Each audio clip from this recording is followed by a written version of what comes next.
بسم الله الرحمن الرحيم الحمد لله ذي الجلال والإكرام مجدد الشهور بإذنه والأعوام خالق البشر من طين والأنعام أشهد أن لا معبود بحق إلا الله العلام وأشهد أن محمدا عبده ورسوله أفضل الداعي إلى الإسلام وعلى آله وصحبه وسلم ومن سار على سنته ونهجه إلى يوم المقام فأوصيكم وإياي بتقوى الله سبحانه وتعالى وراقبوه مراقبة من يعلم أنه يسمع ويره وتزودوا فإن خير الزاد التقوى واتقون يا أولو الألباب. السلام عليكم ورحمة الله وبركاته. Abanda babalungi mukirize tukulembeze ebigambo byaffe n'okumutenda Allah subhanahu wa ta'ala. Oyo Allah jalla jalaluhu atatendebwa na kitendo kya bunyoomofu kyonna. Tumusabe Allah subhanahu wa ta'ala akkirize asookusaasira n'emirembe n'obutebenkeberyo bw'ekitiibwa omubaka Muhammadin sallallahu alayhi wasallam. Mukirize leero tukulembeze ebigambo byaffe n'okubeera nti tubalamira nga nange seereseeyo tutya Allah subhanahu wa ta'ala. Ng'okutya Katonda fahiya wasiyatullah, kyekiraamo kya Allah subhanahu wa ta'ala kyalamira nakyo jamiu khalqihi, ebitonde bye byonna. Tuyise bingi mu bulamu bw'ensi, naye ekisumuluzo ky'obulungi, ekisumuluzo kye tugenda okuyitiramu okubeera nti tufuna okwesiima min asbaabi saada, ezigenda okutuleetera emirembe n'obutebenkevu mu kuwangalya mu nsi bulungi, mwe muli ekigambo ky'okubeera nti tweyisa bulungi. Yali mu ddaawa ya Nabbi Muhammad sallallahu alayhi wasallam, mu nsomesa ze ez'ekika ekya waggulu, mu nsomesa ze ez'enjawulo, mu mbuulirira ze ze yabuuliriranga basahaba ridwanullahi ta'ala alayhim, yababuuliriranga nnyo ekigambo ky'okubeera nti beeyisa bulungi. Kyova olaba nga lubeerera bwe tuba tukulembeza ebigambo byaffe tubikulembeza ne hadithi ya Nabbi Muhammad sallallahu alayhi wasallam, gye yabeera nti ebigambo ebyo yabyogeranga nnyo ne biyitanga nnyo ku lulimi lwe, ng'agamba basahaba nti ittaqillaha haythu ma kunti, owange ali eyo abange mmwe abagoberezi bange mutye Allah subhanahu wa ta'ala wonna we mubeera muli. Ekyokubiri, Nabbi sallallahu alayhi wasallam yagendanga maaso n'agamba nti wa atbi'i sayyi'atul hasana, womala okutya Allah subhanahu wa ta'ala wonna wobeera oli, fuba nnyo wobanga okoze ekikolwa nga kibi okigoberezeeko ekikolwa ekirungi. Tamhuha, ate ekikolwa kino ekirungi mu maaso ga Mukama waffe Katonda waffe Allah subhanahu wa ta'ala kisangulawo ekikolwa ekibi kye wasoose okubeera nti okola. Kisembayo yagamba nti wa khaliqin nasa bi khulqin hasan, kyenjagaddemu mu bigambo ebyo byonna yabagamba nti wa khaliqin nasa, mubeere nti mweyisa bulungi nnyo, mweyise bulungi ddala, mukebere mukube ettooki mu nneeyisa yammwe n'abantu be muwangaaliramu, mweyise bulungi n'abantu be muwangaala nabo mu society. Ekigambo ky'okweyisa obulungi kigambo kinene nnyo nnyo nnyo. Ekigambo ky'empisa kigambo kinene, naddala gwe gumu ku musingi kwe tulongooseza society mwe tubeera. Kyova olaba nga Abaganda bagamba nti mbuulira gw'oyita naye kubuulire empisa zo. Tekyetaagisa muntu kubeera nti annyonnyola empisa z'omuntu mu buwanvu oba mu bugazi. Ekitukayinza okuzitegeerera enneeyisa y'omuntu, empisa ze, asooka kubuuza nti gundi oyo atambula naani, gundi oyo awangaala naani. Nawe ekito kimumala bumazi okubeera nti ategeera enneeyisaayo, ng'amaze kubuuza abantu bakuli ku lusegere, abantu bowangaala nabo. Nabbi sallallahu alayhi wasallam atugamba nti bannange wa khaliqin nasa bi khulqin hasan, mweyise bulungi n'abantu bemuwangaala nabo. nabbi waffe Muhammad sallallahu alaihi wasallam Allah kyava mutenda nga amuwadde amufudde ekyokulabirako eri ebitonde byonna. Ekimu ku nsonga lwaki yatumwa alaihi salatu wassalam yazinnyonnyola n'agamba nti innama bu'ithtu, nze nabbi wamme Muhammad sallallahu alaihi wasallam, ensonga lwaki Allah yantuma gye muli, ensonga lwaki najja mu nsi okutandika okuwangaala nammwe, ekyandeeta ekyantumisa kubeera nti bu'ithtu li utammima makarima al akhlaq, natumibwa kubeera nti nzijuuliriza entikko ey'empisa ennungi, ekyantumisa kubeera nti nzijuza empisa zaaliwo mu society. Era abawarabu ab'ebiseera ebyo nabbi sallallahu be yawangaala nabo n'abantu bonna mu fields ez'enjawulo ze yatambuliramu, yajja kujjuuliriza mpisa nnungi mu society. Kyova olabanga empisa zonna ze yabasanga bakola naye yatambula nazo. Ekitaali kya mu mpisa alaihi salatu wassalam yakikyusanga n'abaga nti omuntu tateekeddwa kuwangaala waatyo, omuntu talina kutambula waati. Kyova olaba nga Allah subhanahu wa ta'ala yamutenda alaihi salatu wassalam ng'atugamba ffe abantu nti laqad kaana lakum, mwenno mwafuna omukisa.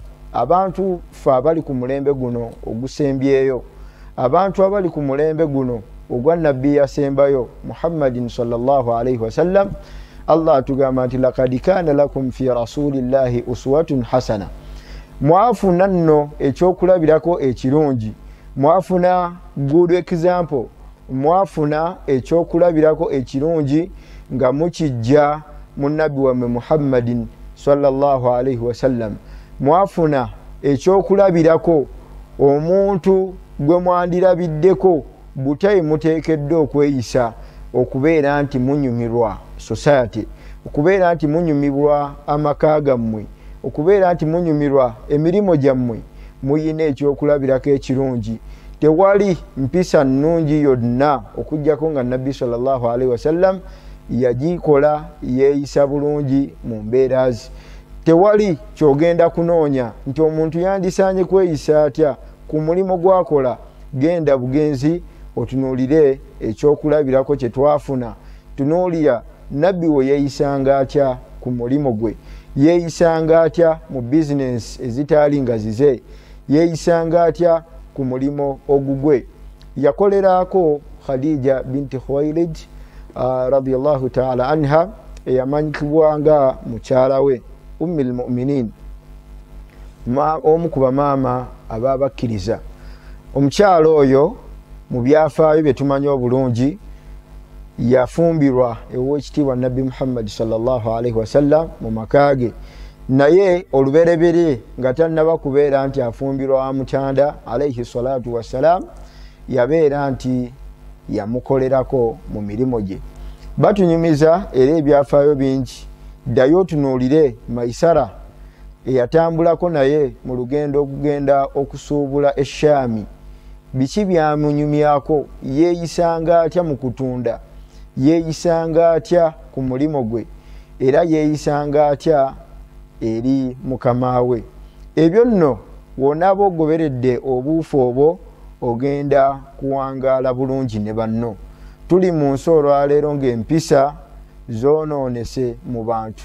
Tetukyayina nsonyi kubeera nti twogera eri abakulu, twogera eri abakozi, twogera eri abakyala baffe, era twogera eri abaana baffe. Empisa kigambo kigazi, kibuna ffe abantu abatandikibwako, ne kibuna omukulu, ne kibuna omuto, ne kibuna omuvubuka, ne kibuna omukulembeze. Empisa tezikoma mu nneeyisaayo, wabula zigendera ddala ne mu bigambo byo, ne zigendera ddala mu nnyambalayo, ne zigendera ddala mu ngeri gy'okwatamu ebintu byo. Kyova olaba nga wekyagendera ddala ewala ekigambo ky'empisa, nabbi sallallahu alaihi wasallam n'atendebwa n'ekitendo ekisinga byonna. Kyova olabanga kyenjagadde ntandiike nakyo omusomo gwaffe ogw'empisa. Oweekitiibwa Nabbi Muhammad sallallahu alaihi wasallam Allah yamwogerako n'amugamba nti wa innaka la ala khulqin azim. Gwe Nabbi Muhammad sallallahu alaihi wasallam gwali ku ntikko ey'empisa ennungi. Empisa ennungi zonna mu nsi ze nateekamu gwali ku ntikko yaazo.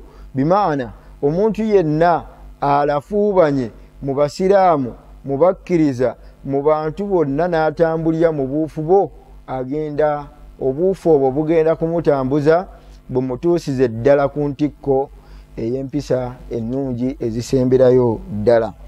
Nabbi sallallahu alaihi wasallam yawangaalanga n'abantu bangi, naye olw'empisa ze baayina mu njogera zaabwe naye alaihi salatu wassalam n'enteekateeka Katonda gye yatuteekateeka ffe abagenda okuwangaalira ku mulembe guno, ng'atuteekerateekera okuwangaala ne Nabbi waffe Muhammad sallallahu alaihi wasallam.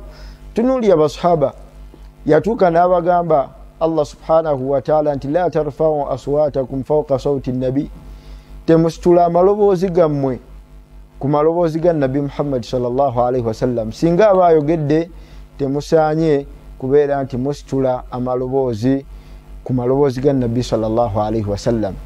Mu mpisa ze tuyina okugoberera okugezaako okutereeza, ffe tuba twagala okutereeza society yaffe, tutunuulire butya bwe twogera n'abantu, tutunuulire butya bwe tweyisa n'abantu abaawukanyemu naffe entegeera, abaawukanye naffe mu nzikiriza. Waliwo ensonga lwaki njagala kino mu kikootingi, waliwo ensonga lwaki oweekitiibwa Allah subhanahu wa ta'ala yatuma oweekitiibwa Nabbi Muhammad sallallahu alaihi wasallam ku mulembe gwe yasanga oba omulembe gwe yazaalibwako gwaliko embeera n'enneeyisa ffe oba oliawo ku mulembe guno eyaggwawo nga erireya tekyalabikalabika. Nabbi sallama yawangaalanga n'abantu nga si basiraamu, naye mu kuwangaala nabo tutunuulire enneeyisa ya Nabbi sallallahu alaihi wasallam n'abantu abataali basiraamu. Yeeyisanga ati abantu abaali ku mulembe gwe ng'akyali mulamu banjawulomu ku bantu abatali basiraamu ku mulembe gwaffe guno. Yawangaalanga n'abantu nga basinza ekitali Allah subhanahu wa ta'ala, ya'buduna al-asnam, baali basinza amasanamu, n'awangaala nabo mu mbeera esinga okubeera ennungi. Bimaana yawangaalanga nabo bulungi n'abaagazisa ate ye kyaliko nga tamaze kubeera nti ayawukana nabo. Nabbi sallallahu alaihi wasallam n'azaalibwa mu nnyumba eyali ennangira, ennyumba eyali mu bwakabaka obwali bukulembera Saudi Arabia ebiseera ebyo, obwali bukulembera ekifo mwe yali awangaalira alaihi salatu wassalam. Yeeyisanga atya nabo wakati mu kubeera nti bo tebaali ku ddiini y'emu nabo. Nabbi sallama n'alabikako mu mbeera nnyingi ng'awangaala n'abakozi ewuwe waka nga si basiraamu, n'alabikako mu mbeera nnyingi ze tugenda okumenya ng'awangaala ku kitundu n'abantu abatali basiraamu, era n'alabikako alaihi salatu wassalam ng'awangaala mu kitundu n'abasiraamu banne. Ezo nno embeera za mirundi ena Nabbi sallama okuwangaalira mu bulamu bwe n'abakozi abataali basiraamu, n'awangaala ne famire nga si nsiraamu, n'awangaala n'abatali basiraamu ku society ba neighbors, n'awangaala n'abantu nga bategeera kyekimu naye abasiraamu. Ekisooka kyokulabirako kye tugenda okulaba kigenda kuva mu kyafayo kye tumanyi obulungi ekya sahaba wa Nabbi Muhammad sallallahu alaihi wasallam, oba ku muvubuka eyali awangaala ne Nabbi sallallahu alaihi wasallam mu makaagi, omuweereza we. Nabbi sallama yalina omuweereza nga si musiraamu, famaridu Allah subhanahu wa ta'ala namugezesa n'alwala naye mu kulwala okwo obulwadde ne bumuyitirako ne bumutuuka ne bumukuba ku ttaka. Nabbi sallallahu kwe kumuga nti kutadde ddayo ogende obeere nti olwalira ewaka, ddayo ogende obeere nti olwalira ewammwe ew'abakadde bo basobole okubeera nti ate nabo bakulabirirako bulungi. Muvubuka we yatuuka eyo Nabbi sallallahu alaihi wasallam kyamukwatako tekyakoma ku ye naye we yawangaalira bbanga lyayitawo n'asalawo kugenda agende alambule ku mukozi we. We yatuukayo ng'afunye amawulire nti omukozi abadde aweereza ewuwo omugonvu ddala yamusanga ku ndiri n'abeera nti amutunulako n'amugamba nti qulu la ilaha illa Allah tuflih, beera nti okkiriza Allah subhanahu wa ta'ala, beera nti okkiriza Allah subhanahu wa ta'ala obeere nti owona. Nfune ensonga gye ŋŋenda okuyimirirako nga nkuwolereza yawma alqiyama. Omuvubuka ono n'atunuulira omubaka Muhammad sallallahu alaihi wasallam, n'atunuulira bakadde be. Bakadde be kye bamugaa nti atiya aba Qasim, gondera Abul Qasim oba taata Kasim kyagamba obeere nti omugoberera. Nabbi sallallahu alaihi wasallam mu bwetoowaze bwe mu mpisa ze kya mu mpisa era kyali kya mu mpisa era ne kati tukijjamu ng'ekyokuyiga nti kya mu mpisa okwogera ebigambo ebirungi singa tuba nga tuli n'abantu abatali basiraamu. Weegendereza ebigambo byoyogerera mu maka gaabwe. Nabbi sallallahu alaihi wasallam yayogera bulungi n'omwana ono kuba yali awangaala naye akaseera akawanvu. Era omuvubuka we yabeera nti agambibwa bakadde be nti tekirina buzibu osobola okugoberera ekigambo kya taata Kasimu kyagambye nga y'owekitiibwa Nabbi Muhammad sallallahu alaihi wasallam, tetukirinaako buzibu wobanga osiimye. Era omuvubuka n'atoola shahada. We yamala okubeera nti atoola shahada, Allah subhanahu wa ta'ala wayitawo akaseera katono, Allah subhanahu wa ta'ala n'amujjulula. Nabbi sallallahu we yafuluma makaago ne yeebaza Allah subhanahu wa ta'ala n'agamba nti alhamdulillahi rabbil alamin, neebaza Allah subhanahu wa ta'ala oyo ajje ensingo y'omuvubuka ono mu muliro n'ekigambo kyayogedde olwaleero. Bannange, enneeyisa yaffe gye tweyisaamu n'abakozi baffe, Oweekitiibwa Muhammadin sallallahu alaihi wasallam abakubeera nti yeeyisa bubi n'omuvubuka ono, abakubeera nti yeeyisa bubi n'abakozi, omuvubuka ono teyandikkiriza kumugoberera. Tweyisa tutya ne bannaffe? Weeyisa otya n'omukozi wo? Singa abeera nti si musiraamu, olina ky'osobola omugamba agoberere n'akigoberera olw'enneeyisaayo gwe haaji amukozesa, olw'enneeyisaayo gwe haaji oba gwe seeka amukozesa mu makaago. Twegendereze enneeyisa yaffe n'abakozi. Byafaayo bingi. Nabbi sallallahu alaihi wasallam we yalabibwako n'omukyala eyateekanga enku, eyateekanga obukyafu wakati mu kkubo lya Nabbi sallallahu alaihi wasallam era limutwalanga okusaala salatul fajiri.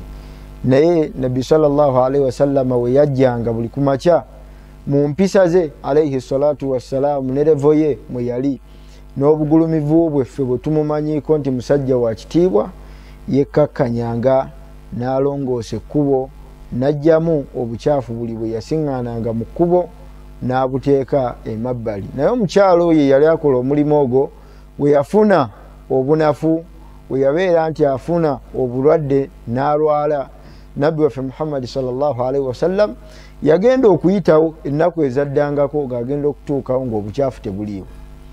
N'agenda okuyitawo lunaku olwokubiri n'agamba nti walina okuba nga waliwo ekitali kituufu. Kyava akwata ebigere n'agenda n'akonkona ku mulyango gw'omukyalo oyo, nga ono yajja n'akaveera nga mulimu ebintu ebyenjawulo, mulimu inabu, mulimu ebibala, mulimu ku ddagala. N'amugamba, owange gwe mukyala gwe, kindeese kubeera nti nkulabako obukuluma. mbaze bangi nnaku ziweze 3 ng'omulimu gwewadde okola mu kkubo wali sikyagulaba ne mmanya nti waliwo ekitali kituufu. Tweyisa tutya n'emirirwano egitali misiraamu?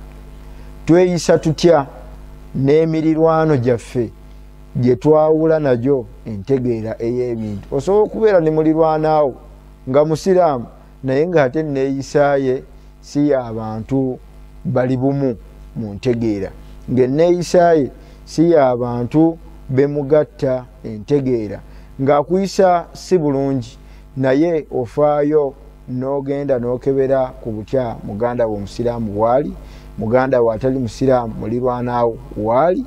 Nabbi sallama we yali neeyisaaye era omukyala kyamukuba wala okulaba nti mu bantu bonna abeesobodde ne baga nti ffe katugende tumulambuule Nabbi Muhammad sallallahu alaihi wasallam teyalulekera oba teyalutumira mwana, ye yennyini yeesitukira najja n'atuuka n'alaba omukyalo ono obulwadde.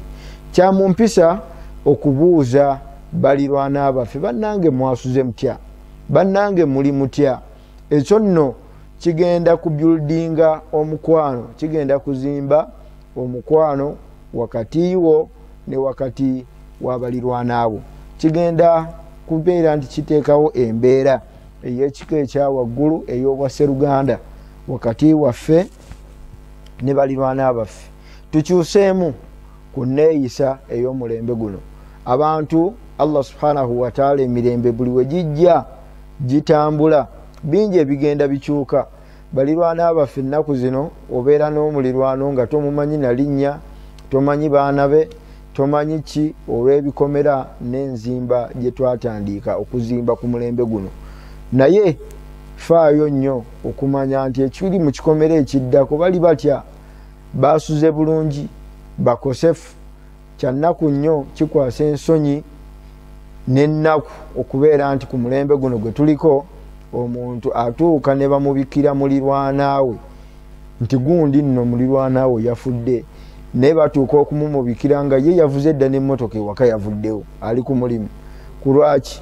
Obudde obw'ekiro we bwayiseewo ne bukya teyafuddeyo kubuuza ku mulirwano. Woba ofuluma ewuwo n'emmotoka yo at least nyigako eŋŋombe obuuza asikaali nti awange mwasuze muti eyo, akubuulire we baasuze we bakedde. Yeeyo empisa n'embeera ey'ekitiibwa Nabbi Muhammad sallallahu alaihi wasallam gye yali yeeyisaamu n'emirirwano gye gyonna, emisiraamu n'emitaali misiraamu. Mulirwano kigambo kinene nnyo mu ngeri ey'empisa. Ekisembayo mu bigambo byange olwaleero tujja kukijja mu byafaayo eby'omuvubuka oba omukyala Allah subhanahu wa ta'ala gwe yatuma. Mukyala oyo Nabbi sallallahu alaihi wasallam yamusisinkana e Madiina.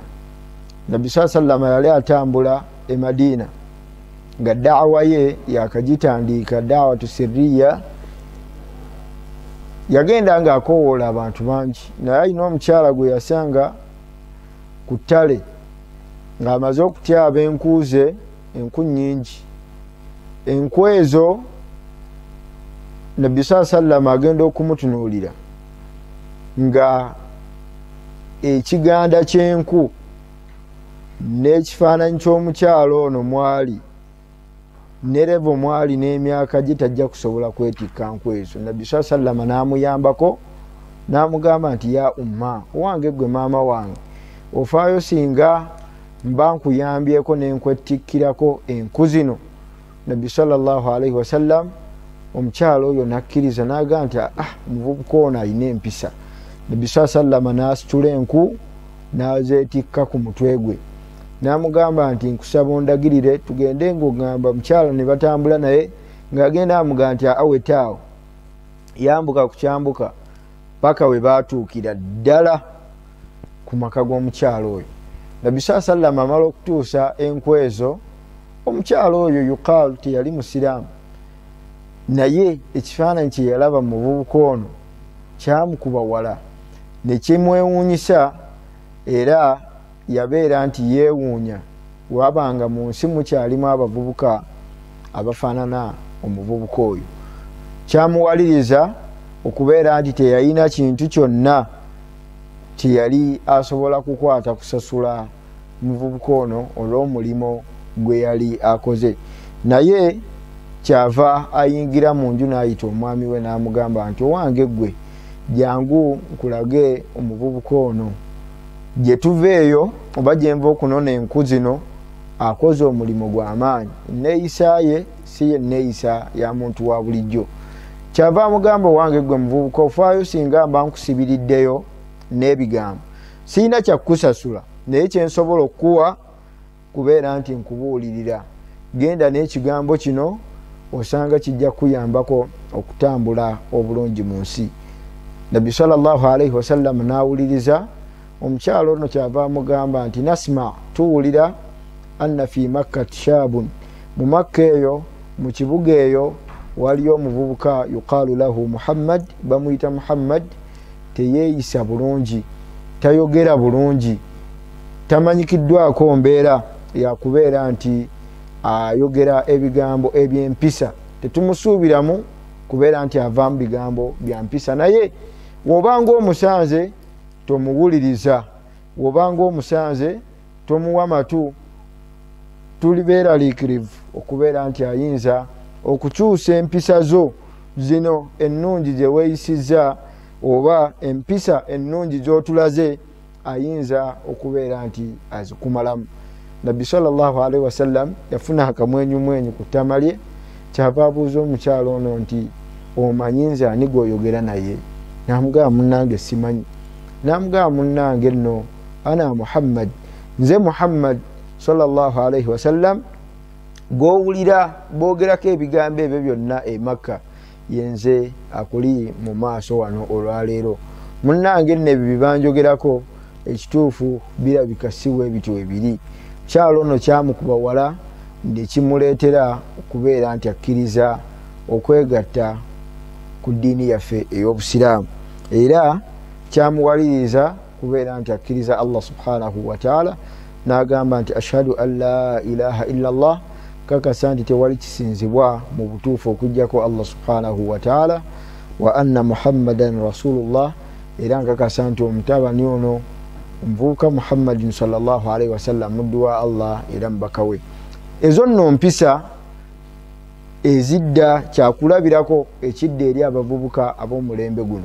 Weeyisa otya singa oba osanze omuntu ali mu myaka gy'omukyala akuzaala? Singa oba osanze omuntu ali mu myaka gya taata akuzaala? Weeyisizza otya n'abantu abakulu? Weeyisizza otya n'abantu abakusinga emyaka? Egyo nno zaali mpisa za wakitiibwa Nabbi Muhammad sallallahu alaihi wasallam nga uswa ng'ekyokulabirako eri abantu b'omulembe gwe. Wetunaatereeza empisa mu society emitima gyaffe gigenda kutebenkerera ddala, gigenda kuwangaala obulamu nga busanyufu, gigenda kuwangaala obulamu nga bulungi n'abantu. Tusobole okuggyayo ekifaananyi Nabbi sallallahu alaihi wasallam kye yabeera nti atusibirira mu hadithi gye natandiise nayo ng'atugamba entakira nti tutya Allah subhanahu wa ta'ala wonna we tubeera tuli. Ate we tuba tukoze ebikolwa ebibi tubigoberezeeko ebikolwa ebirungi. Ebikolwa bino ebirungi bisobole okusangulawo ebikolwa ebibi. Wa khaliqi nnaasa bi khulqin hasan, ate tubeere nti tuyisa bulungi, tweyisa bulungi n'abantu betuwangaala nabo mu society. Kigambo ky'empisa ekinaaba kiteredde, society zaffe zigenda kubeera nga ziteredde. N'olw'ebigambo ebyo tusaba Allah subhanahu wa ta'ala addemu atusinkanye bulungi nnyo biidhnillahi ta'ala omulundi ogujja. Mbadde Sheikh Abubakar Ali Wambete Sempala nga ntambulidde ddala wamu ne muganda wange Abdurrahman Sudais Kigozi ku mpewo zaffe ez'Al Hidaya Islam Media. اللهم ربنا آتنا في الدنيا حسنة وفي الآخرة حسنة وقنا عذاب النار وكل عام وأنتم بخير والسلام عليكم ورحمة الله وبركاته.